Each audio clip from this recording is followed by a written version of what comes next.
So the Springboks have got one final game of the group stage. It will be up against the Tongans, and in this video, we are going to be trying our best to predict who they will be going with in their starting lineup and reserve. Now, we have to say that last game up against the Irish could have easily gone either way, but in the end, the Irish getting themselves that victory. Springboks will be making changes. Question, Tim, how many do you think they'll be making? Will they go with a makeshift side, or will they instead go with a few other names being thrown in there as well? I think it's a bit of both. I think they're gonna obviously go with some players who definitely need to have a bit more minutes under their belts, but I do think they're also going to go with a lot of their starters in this game, because I just think it's one of those where you got to allow these players to just continue driving on, kind of I guess make up for the last game obviously against the Irish, and I guess just power on really, kind of get the points needed obviously for this game. Which I think it is what we just need a bonus points, if I'm not mistaken, to kind of just secure it. So just if we can do that, then it's all good. Alrighty, jumping straight into this front row. Last game they did go with Stephen Kitsoff, Bongio Manambi, and also Franz Malharba. Have you made many changes from what they had up against the Irish? I've made actually one change here. I've actually made one change, and it's actually the first name on the sheet, number 1. I've actually gone with Auction Che at the number 1 spot. And then, for number 2, this is where I've also gone with Bong Imanami. And number 3, I've gone with Franz Malherbe. So, I think you got to go with him. I think he's someone who, I think we talked about in the past a lot, where he hasn't had the best of form, actually, in this World Cup. Against the Scottish, he was a bit kind of 50-50 in terms of, I guess, his scrum penalties. And then, of course, in this one, he had a few under him, actually, as well, against the Irish. So, I don't know. He needs to work on that still. And again, I just think this Tonga game will allow him to do that. That's the reason why I've selected him there. Alrighty, so just like yourself, I have got Oxnashe as my number 1. Number 2, I've gone with Dion Fourie. I feel like they want to get him a little bit more time under his belt with those lineouts, get consistent, as we did see one that was thrown not straight from him near the start of him coming onto the field. Trevor Nakanya, he will be my number 3 in this contest. So I have made 3 changes compared to what they did have in their game up against the Irish. The tricky part here is they have got that week off next week. So you have theoretically got time to play your top side, have them recover, but you don't want to be risking those injuries just before the quarterfinals, or else end up with France and DuPont's scenario. But looking at the locking duo, for myself, I believe they will be going with Jean Klein as the number 4, and then number 5, Marvin Ori. That seems to be a combination that they have tried a little bit in the past. Now, I don't believe that is a combo we will see actually taking to the field for any of the playoff games. So I guess it's more of a filler for this match. So that Etzebeth's fresh, and also the same with Franco Mostert. Okay, I like the picks. Again, I've actually gone with only one of the names you've selected. It's a big call to do this, but I've actually gone with Eben Etzebeth to start this game. Yeah. And the reason why is because he's coming back obviously against the Irish, and I just think he's already missed the Romania game. Why not give him more minutes in this one? Kind of build up his, I guess, not really. He doesn't really have to build up his confidence. Just get a lot more minutes under his belt, really, at the end of the day. So, Eben Etzebeth is my number 4. And then similar to you, I've actually gone with Marvin Ori, but at the number 5. So, I think that's a solid pairing. Again, I picked him literally for the reasons that you said, where, he's not going to be getting a lot of minutes in terms of the knockout stage. So I thought this is definitely the game to do it in. Now I'm annoyed that I changed to Jean Klein just before we started recording. I had Etzebeth there. I decided, I'll get in my own head, switch him out. I think you're very reasonable with Eben Etzebeth at number 4. Whoops. Now we move on to the loose forward trio. Who have you got in that trio today? Have you got Khaleesi? He's probably a question mark at the moment for some people in terms of his form. Is he going to be rested for this game so that he's fresh for those quarters? Can Van Staden take that spot from him in the starting lineup? Yeah, I mean, it's tricky because there's actually a lot of competition in this place, actually, when you look at it. But, look, I think you have to go with Khaleesi. I just think you've got to go with him for this game. So I had picked him for my number 6 jersey. For number 7, I've actually gone with Peter Toit. So you got to go with, you just got to go with him. I think he was the one I didn't really see much of in that game against the Irish.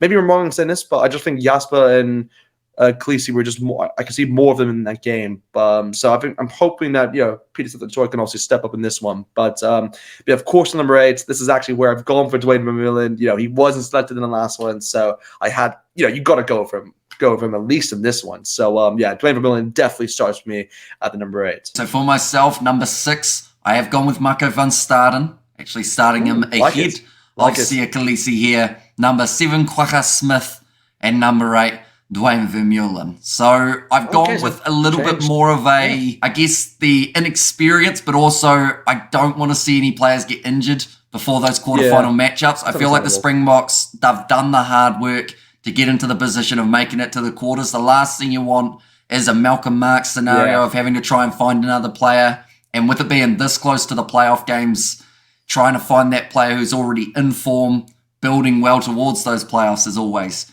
a big challenge. But Dwayne Vermeulen at number 8, seeing as we didn't see him in the last game up against the Irish, I'd like to think that they're going to give him at least 40 to 60 minutes in this game, possibly have someone come off the bench to replace him. But looking at the 9-10 combo, this was one of the more talked about positions when it did come to that Irish game. Number 9, I've gone with Kobus Reinach, started in the game up against Romania, got himself the hat-trick, so I've decided to give him another crack here. And then number 10, I haven't gone with Mani Libok.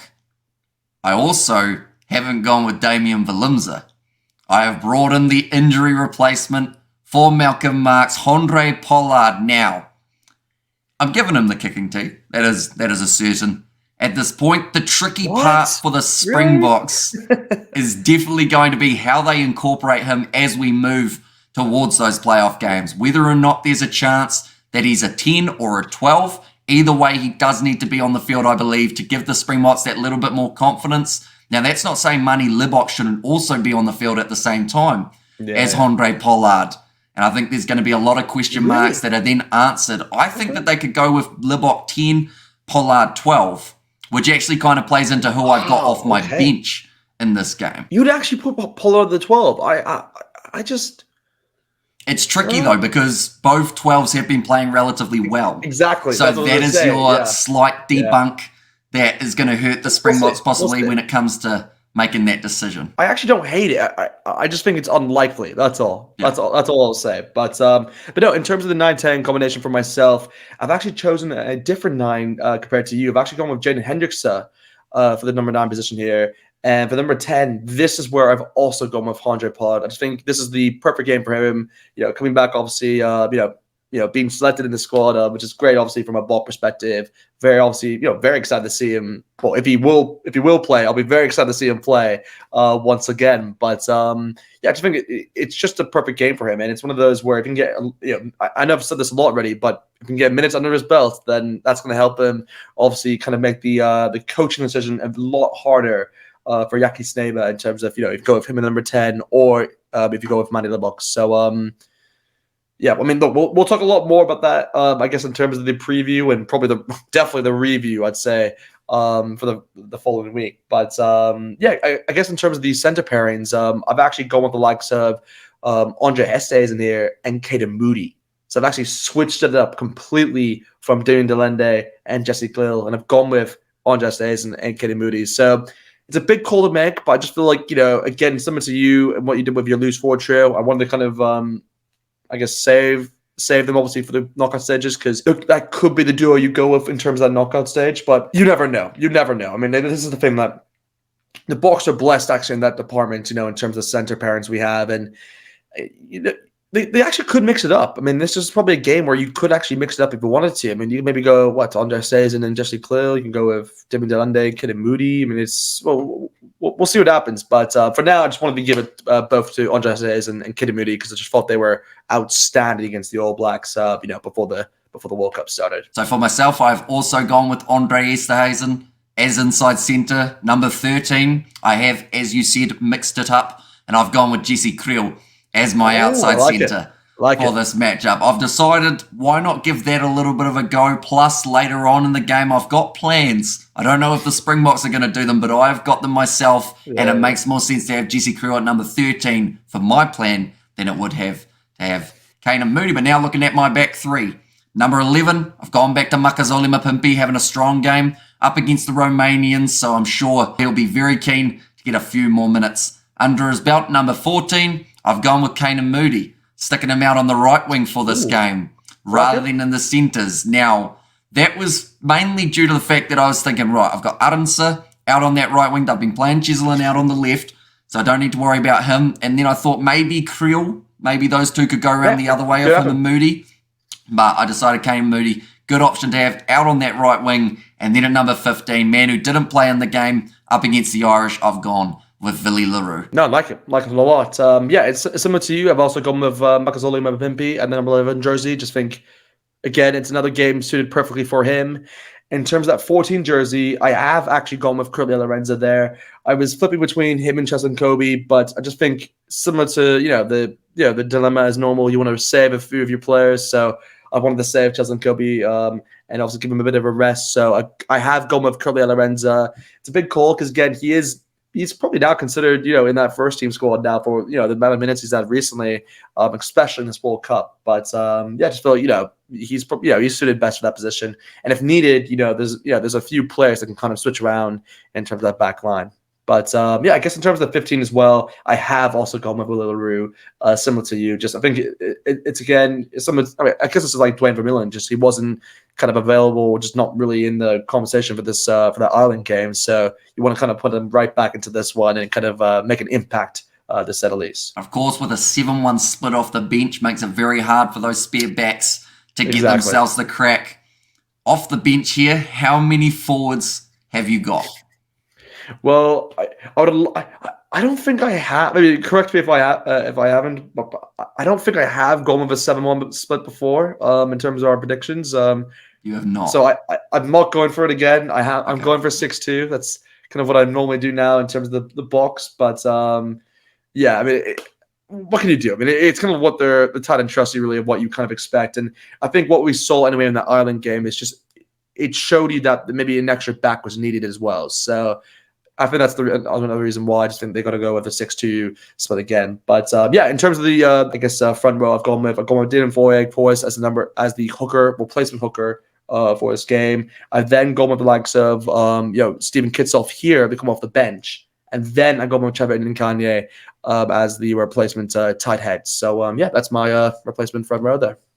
Okay, sounding a little bit similar to myself in one position, which is, of course, Lucy Prop. For number 16, I've gone with Bongi Manumbi. Number 17, Stephen Kitsoff. And then number 18, I have gone with Franz Malharba. Were you doing the maths in your head of who I went with in the starting side then? Dion Fori. He's my starting hooker for this match. The one who, no matter how many times you say it, the comments will butcher you. It's just as... Can we just hear it slowly, just one time? Dion Fori. It's everyone thinks it's like I said Dylan, or is it like Dylan? It's like it's Dion Fori. Is that not how you say it? You're getting better. Yeah, that's a lot closer.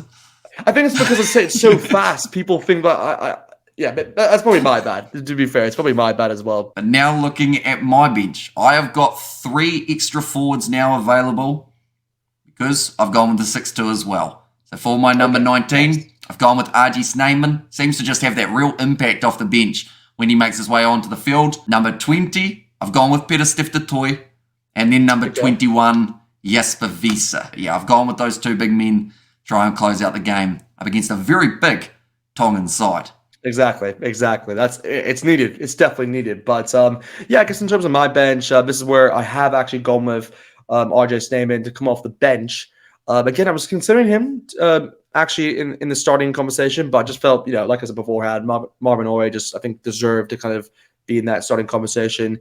And following him, this is where I've actually gone with Franco Mostert, actually as that kind of the second choice. I know it's a bit of a weird one because this is where I probably should have gone with John Kleiner, but I wanted Franco Mostert there. He obviously is very versatile, so that's the reason why. And then I've gone with Quagga Smith as well as the 21. So not just, again, he covers a lot of positions, so he's a great player to have, including the backline as well for Quagga Smith. Exactly. He can cover that. He can cover that. So you haven't gone with Marco van Staden at all, have you? No. See, this is the thing. Like with me, like maybe I'm wrong in saying this, by the way, guys, but like you already have 2 hookers. So I know this is a really weird way of thinking about this now, but because Malcolm Marx is now out, I actually now think it could hinder the amount of minutes Marco van Staden has. Again, he's actually been brilliant for the Boks. But it's just one of those like where, again, a lot of players, I don't know. You have Khaleesi, who normally plays in this position, and then you have like I don't know who else can play there. You have like Quagga Smith, and has played there in the past. So it's one of those where personally I've always favored Quagga Smith ahead of Marco van Staden. Again, obviously I know they're two different type of players, but it's interesting. We'll see what happens. I have nothing wrong against Marco van Staden. He's actually been outstanding for the Boks since he's been introduced. But I don't know. I think just for this particular game, I've gone with Quagga Smith, but I can definitely see a reason to go with Marco van Staden in the knockouts. Yeah, I was just wondering because, like you said, it probably means that as a loose forward, as we get closer to those playoff games, maybe he gets a little bit less time. Saying that, he came onto the field for Khaleesi. Exactly. In that second half of the Irish game, Exactly. so it's weird, isn't it? I don't know what to think about it, but look, at the end of the day, he's a solid player, so you can never really write him off. Yeah, no matter where you have him, you know he's going to give you a decent enough showing. But now we've only got 2 positions remaining, and they will be our back replacements. Who have you got? 22, 23. Yeah, so again, on the lines of kind of resting a few players, this is actually where I've gone with Grant Williams to come off the bench as my scrum half option. And then for my last one, there's a lot of players I could have gone with here. Like I was considering, Damien Williams. I was considering a lot of other players. I was going towards the centers as well. But I want to be a bit strategic in this sense, and I've actually gone with Manny Libbok here. And the reason for that is just because you never know how many minutes Hunter Pollard, if he was to start, how many minutes he'll get. So I know he has played because I can't remember which team he was again. So you have to let me know in the comments because I think it was Sale if I'm not mistaken, but he did play in the Premiership game. A few minutes in that, and obviously that's what allowed him obviously come back into it. But I don't think one game is enough to kind of put you into full fitness. Like we saw that with Khaleesi, he kind of needed to get back into it with a few things. But I think Manny Libbok's suited perfectly off the bench for this one, and then obviously can make an impact when needed. I agree. I've actually got the same back replacements as Really? yourself. Oh, okay. Wow. 22 Grant Williams, 23 Manny Libbok. Probably for a slightly different reason. I'm actually replacing Andre Esterhazen when I bring Manny Libbok onto the field, putting Pollard to inside centre, and then have Manny Libbok as the fly-half, just to see if that combination can work. And, of course, you want to avoid injury to both of those individuals throughout this game. That's the thing. If it was up against anyone other than Tonga, I feel like I would have gone very different in my starting lineup. But because it's up against a side that are known for putting in big hits, creating bruises, you certainly do not want to risk a few of your big stars. But we do thank you all very much for tuning in. Do let us know who you think the Springboks will be going with in the comments down below. Also check out Rugbyitch's YouTube channel alongside the Rugby Recap, where we do previews and reviews of this Rugby World Cup. But thank you all very much for tuning in, and we will see you all for the next one.